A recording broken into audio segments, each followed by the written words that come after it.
Good morning. If you'll let your Bible fall open to the book of Philippians, we will stay there this morning. Philippians is, as you know, it's a fascinating book for many reasons, but for my purposes this morning, because it provides a picture window view of what a congregation is and what a congregation should be, and sometimes what it should not be.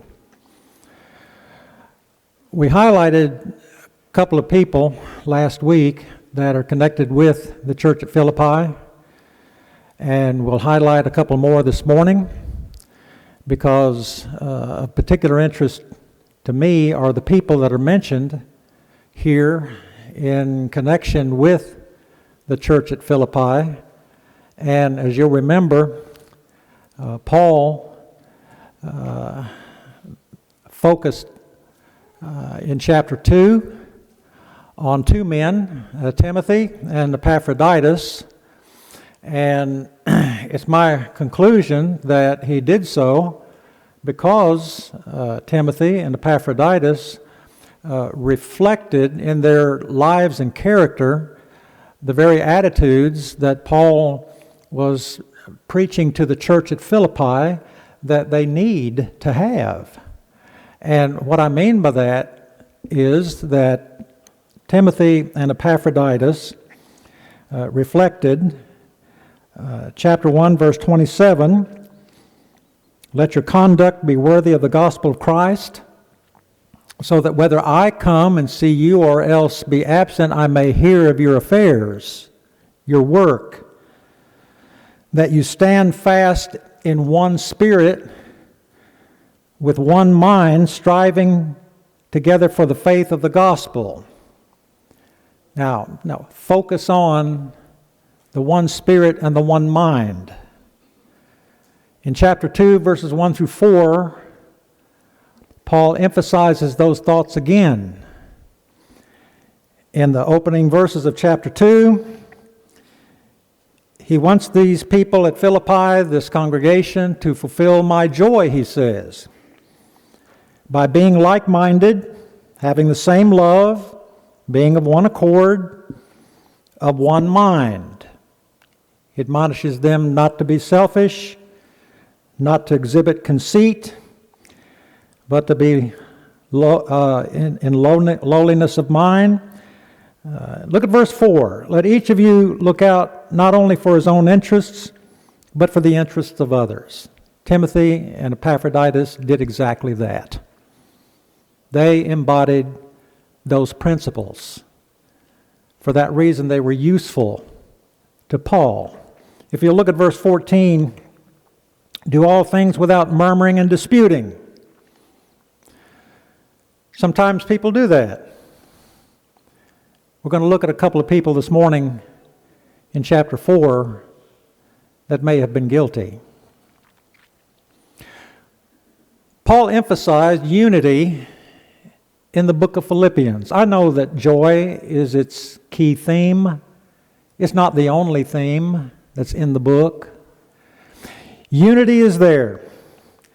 And where people embody that unity, that's as it should be.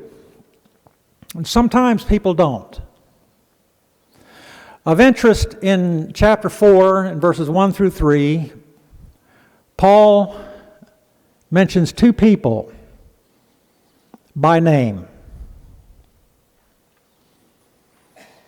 In a letter that was read to an entire congregation, when Paul penned this letter and it arrived at the congregation at Philippi, it was read to the entire church. The names of these two women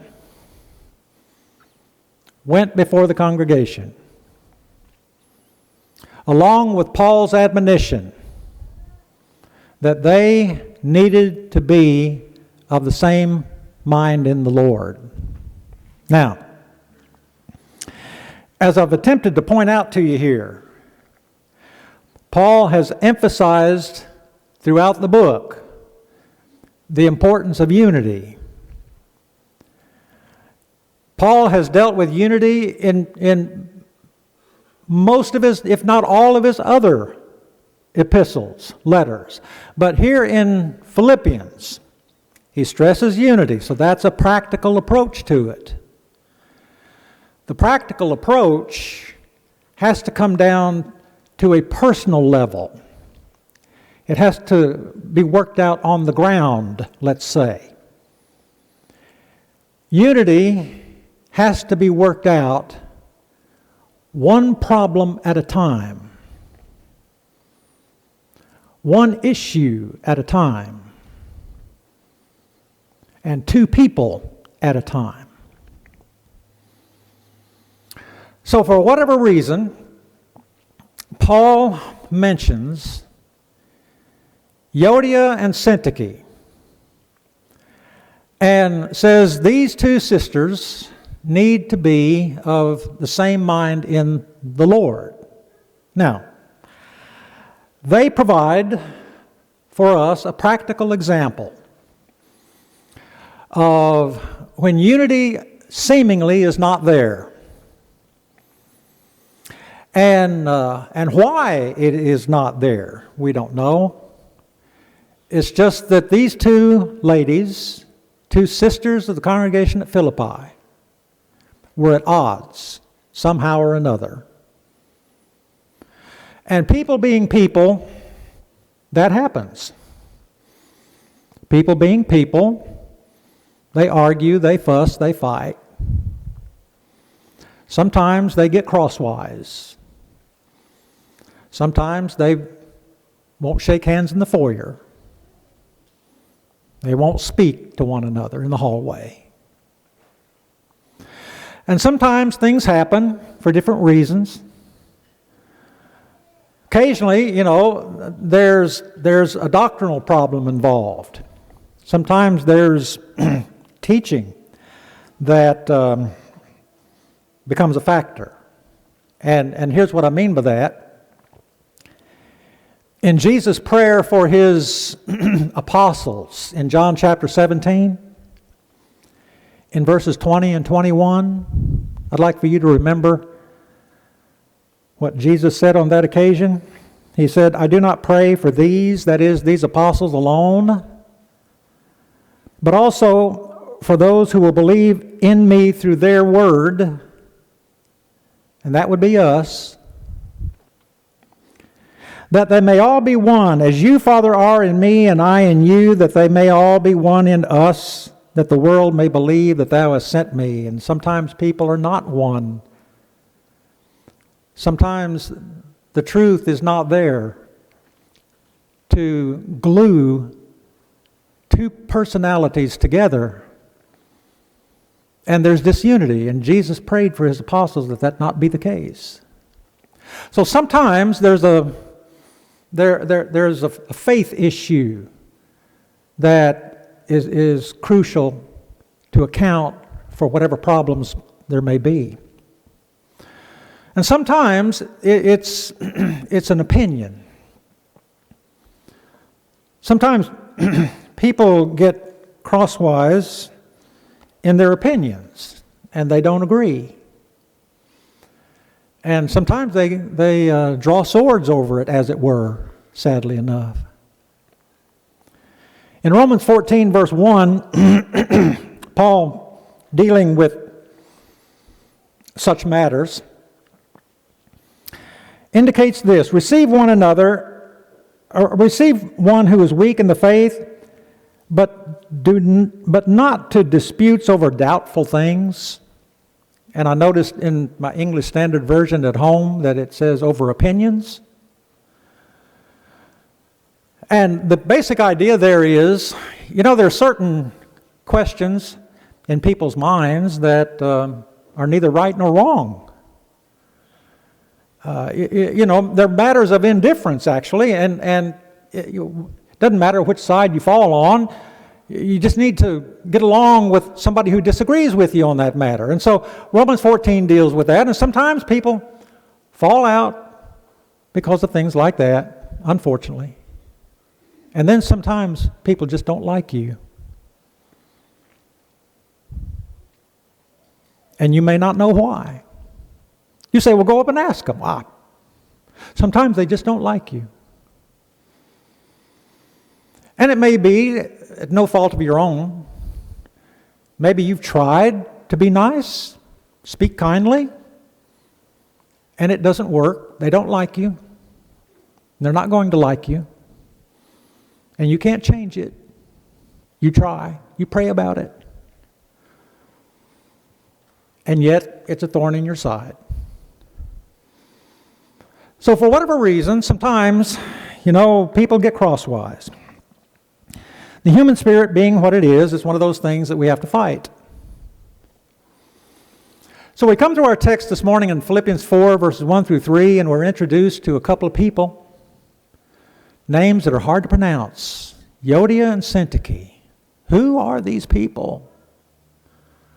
Well, they're two women in the congregation. The church at Philippi. You say, well, how do you know they're women? Well, according to the Greek, the names are feminine, but also in verse 3, Paul calls them women, so that kind of settles it for me. Two ladies in the church at Philippi.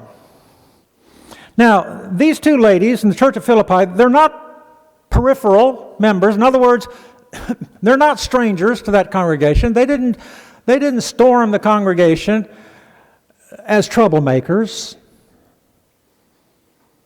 They didn't walk in with issues, with chips on their shoulders. They didn't bring a hobby that they wanted to teach and get everybody on board with them. That's not it. These ladies were co-workers with Paul. They spread the gospel with him. And yet here they are at the church of Philippi, and somehow or another, they need to be in the same mind in the Lord, of the same mind in the Lord. Okay. So who are these two women? They're not contentious troublemakers. Just two good sisters that for whatever reason need to embody the basic principles of unity in chapter 1, verse 27, to be of the same mind. In chapter 2, in verse 2, be of the same mind. And they're not doing it. So Paul recognizes there's a problem. Houston, in the church at Philippi. So what does he do? He admonishes both of these sisters.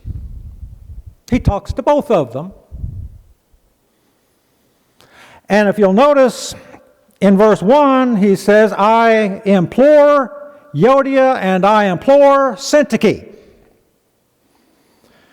In other words, Euodia, I'm talking to you. Syntyche, I'm talking to you. He's not taking sides. He's addressing both of these women. He said, now look, whatever it is, you sisters need to work this thing out and get together. Be of the same mind in the Lord. So that's how Paul approaches it. And you'll notice, not only does he appeal to them individually, in verse 3, he calls on an unnamed third party. Somebody else. We don't know who. I don't know who.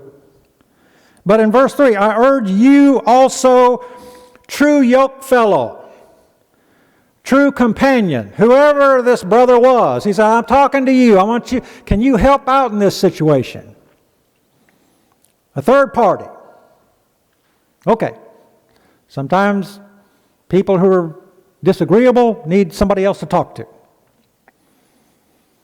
And then Paul mentions, help these women, these two sisters, help them who labored, notice, labored with me in the gospel, with Clement also, and with the rest of the fellow workers, my fellow workers, whose names are in the book of life. So these sisters were busy helping Paul, working with Paul, laboring with Paul. And now they're at odds with one another for however in the church at Philippi. So that's what Paul does. He doesn't just call them out. He talks to them individually. He implores a third party to help out. And he commends these sisters for their good work. But they need to be of the same mind in the Lord. So, what this tells me is unity, as important as it is, as essential as it is, does not come easy. We have to work at it. Pray about it. And make sure that we are of the disposition to practice it. Who are Euodia and Syntyche? That's all we know about them. Now, what does Paul admonish these two sisters to do? What does he tell them to do? Very simple. In verse 2. Be of the same mind in the Lord. That's what he's been saying all through the letter. He said, you sisters have heard me preach this. Now, you need to practice it. Now, that's not an easy thing to do in all cases. But he admonishes them, this is what you've got to do. It's the same thing he has said in the other passages that I've noted with you up to this point. So peace and unity. What about that? Is that unreachable? Is it in the twilight zone? Baby boomers, you know that. You know what that is. Is that out there somewhere and we can't find it? Peace and unity. Think about this. In a number of passages here. In 1 Peter 3 and verse 11, for one, and there are many others, but 1 Peter 3:11, Peter, writing, let him, back it up a little bit to get your context as you need to, let him turn away from evil, do good, let him seek peace and pursue it. Seek peace and pursue it. Okay. You look for it, you go after it. Okay, we can do that. People can do that. And then Romans 14, verse 19. Pursue it. Follow it. Go for it. Romans 14, 19. Let us pursue the things which make for peace and the things by which one may edify another. Pursue. So I'm seeing the word pursue here in these two passages. In Hebrews 12:14, similar thought. And I'm jumping around here, different passages, just to give you an idea of how vital this is. Hebrews 14, pursue peace with all men, all people, and holiness, because you know what? Without that, you will not see the Lord. That sounds pretty important to me. How about you? Sound important to you? Seek peace and pursue it. Without that, you won't see the Lord. Okay. And then there's Ephesians 4:3, and Ephesians 4 is about unity. It's largely about unity. In verse 3, endeavoring to keep the unity of the Spirit in the bond of peace. Endeavoring to keep it. Work at keeping it. So what I'm seeing in these passages is, peace and unity, it doesn't come easy and it doesn't happen by accident. It just doesn't happen by accident. You've got to pursue it, seek it, pursue it, keep it. All of these verbs suggest, It's not just going to happen one day if people don't work at it. So, of interest to me, here in the church at Philippi, we envision Philippi as a perfect congregation. Well, guess what? No, not exactly. Because here are two women, they're having a problem, and Paul says, you two ladies need to get it worked out. And that's not easy to do, because people don't want to admit that they're wrong. I'm right, she's wrong, and until she comes to me, there's no way we're going to work this thing out, and people don't want to take admonition, lay down their swords, and love one another in Jesus. So that's what Paul's dealing with here. Two ladies, good people, hard workers, and yet they're needing to be admonished individually to be at peace with one another, of the same mind in the Lord. You know, a congregation can be of the same mind in the Lord. Two people can be of the same mind in the Lord. And to the extent that two people are, the congregation is. Now, with all of that, I want you back up to verse 1. Chapter 4, verse 1. And notice how Paul opens this entire section here. Look at it again. Therefore, my beloved and longed for brethren, my joy, my crown, so stand fast in the Lord, beloved. Have you ever been, I'm going to ask you a question, this is personal.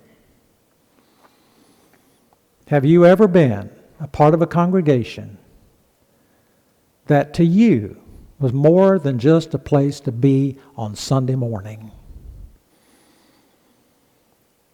So that you can feel you're not forsaking the assembly.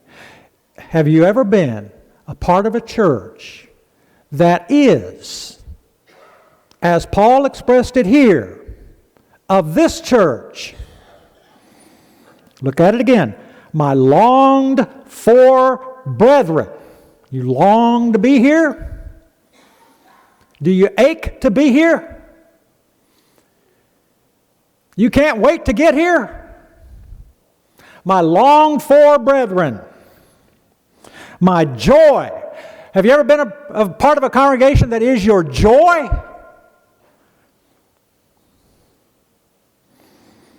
And crown? This is your legacy? You ever been a part of a church like that? Paul was. That's how he labeled these brethren. And he said, for all of that, you know what? There are two sisters here that just really need to be of the same mind in the Lord. Because I'm admonishing both of these good ladies. And they've worked with me, and they've been faithful and co-workers. And you know what? Their names are written in the Lamb's Book of Life in verse 3, along with others. And Paul doesn't want their names blotted out. Think about that now. Have you ever been a part of a church like that? I'd like to think that because you are here, you are a part of a congregation, exactly like he described the church of Philippi in verse 1. Now, is your name written in the Lamb's Book of Life? There's the key question, I guess. Is your name there? Not if you're not in Jesus, it isn't. If you're not in Christ, it's not written in the Lamb's Book of Life, as it were. But to obey the Lord, your name is in heaven. You're on God's register. And you're part of a congregation that is your joy and your crown. And I hope that'll always be. And if it's not for you this morning, you can take steps to change that now while we stand and sing to encourage you.